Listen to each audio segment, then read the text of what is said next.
Welcome, everybody. It's great to see everybody. I know you guys are very busy, so we're very, very happy and pleased that you're here to participate in the first of 3 different events as part of our equity series. I really appreciate y'all's support for the GDPC. You're going to learn a lot about the history of Deep Ellum and also particularly this building in a moment. So thank you for being here to learn about that. Greater Dallas Planning Council, we've been here 77 years, and we are the leading planning organization for North Texas. We accomplish a lot. We do a lot. We do a lot of public policy, a lot of advocacy, and a lot of programs like this to really kind of educate the public on what is happening inside of Dallas and its surrounding area. So thank you for the supporting us in that effort. Did I say something? Did I get a dance? I can do that? Okay. You can make me dance. Don't make me dance. So again, thank you guys for coming out. This is, like Ruben said, the first of 3 parts of our equity series. This one kind of represents a little bit of the past, capturing what happened at Elm. We'll talk about, in the presentation, we'll cover a little bit of the Freedmanstown. I want to say, hey, with Colin Yarbrough, thank you for coming out. Yeah. Don't worry about it. You snuck in, but we saw you. We'll cover a little bit. We'll cover a little bit of the history that happened. We'll go through it. Freedmanstown in this area and how it transitioned. So that said, thank you guys for coming out. Again, Marvin Jackson. This is a joint venture, kind of speaking to equity and reaching out across the aisles and whatnot. Greater Dallas Planning Council in team with COMTO, Council of Minority Transportation Officials, which I serve as the president for the North Texas chapter. So we brought this all together to help present this to you. So right now we'll just jump into it. Typical housing layout for this was, I think, these are all from the SMU archives. I mean, you can go on there, you kind of got, I think they had 222 pages of pictures you could flip to with about 30 to 40 pictures on each page. That's open to the public? Yeah, it's open to the public. You kind of got to search it, and then it's a gentleman's name. I should have got the information. It's like his archive that he gave to SMU. This is 1908, was a great flood. Again, you can see the smokestacks in the back, so essentially AAC is back there. This is on the south side of the Trinity River, or actually I have a map. It's on the southwest side of the Trinity River, kind of looking back this direction, back towards the Victory Park. So that's basically the Victory Park area there in the back. But you can also see, black and white alike, and maybe be some Hispanic or Mexicans mixed in there because of, as they move to the north, Little Mexico, they all work together is what I'm getting at, right? Everyone's trying to, keep it together. It was, trying to make the money and exist amongst one another. And that's kind of that viewpoint. Again, a 1908 football team from North Dallas, which I think is really awesome. That was the high school just right here. Again, it's not there anymore. It actually became Booker T. Washington, which we know what that is on the other side of 75 in the Arts District. But I think that's cool. It's some of these clearly are, they have to go back and get their high school diploma because they're not 18 or 17. Some of them like 35 with kids. They had, older gentlemen right there. And it's only 11 of them. I mean, they played offense and defense, which I think is really awesome too. These are some strong men right here. This is pretty good. But basically, that's what that represents, Dallas High School. Again, this was a Stringtown on either side, which is basically Central Expressway now.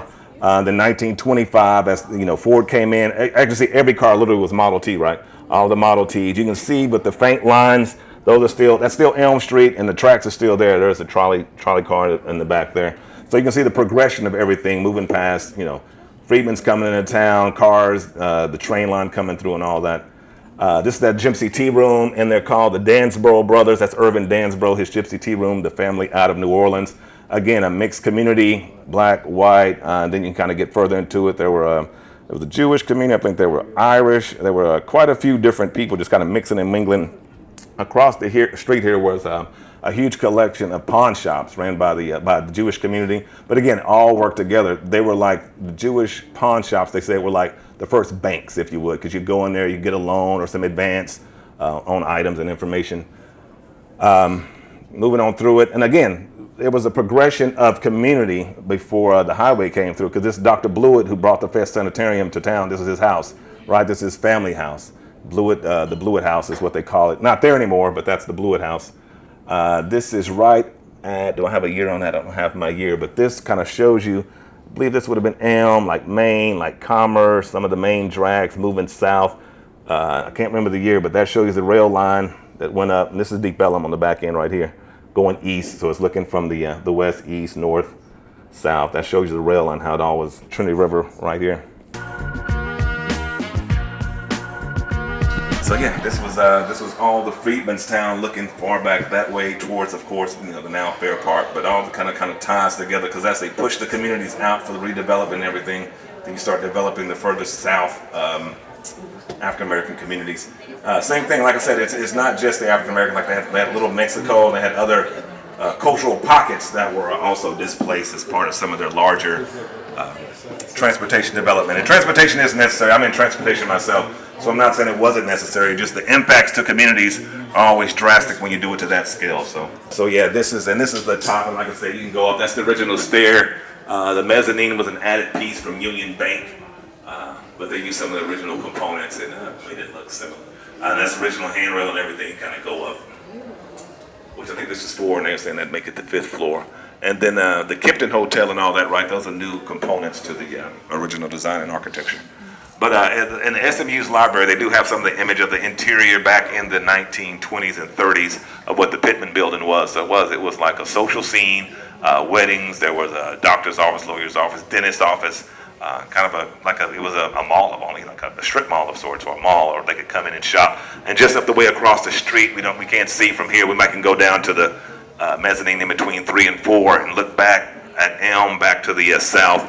That was the pawn shop alley, is what they call it. So we got to kind of cover that also. But then all of this, like street and street and street. And then Adams Hat was the Ford company. You can see the Cotton Gin was further back, just to the right of Baylor Hospital, back off in the distance.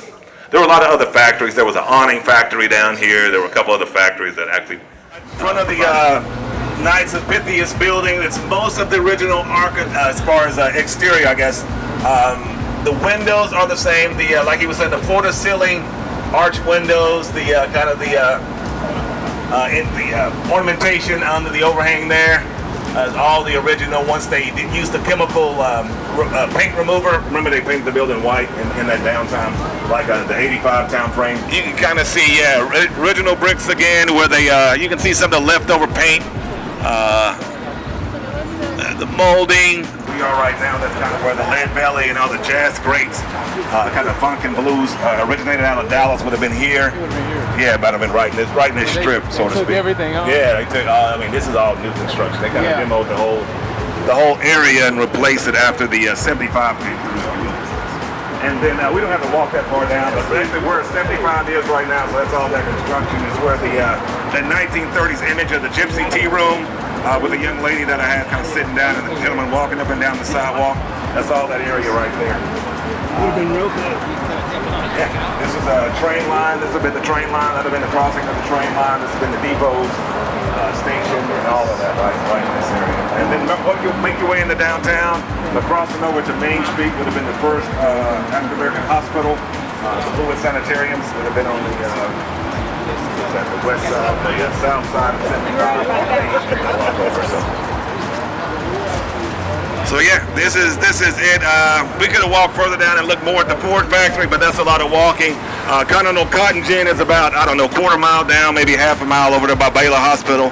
And again, up and to the right, if you're out driving around, you can look for the AME Church, which is another William Sidney Pittman building.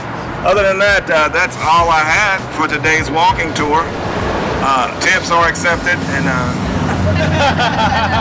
just throw it right in my hand, that'd be fine. We'll take a bow. Bravo. Good job. All right, well, that was great, man.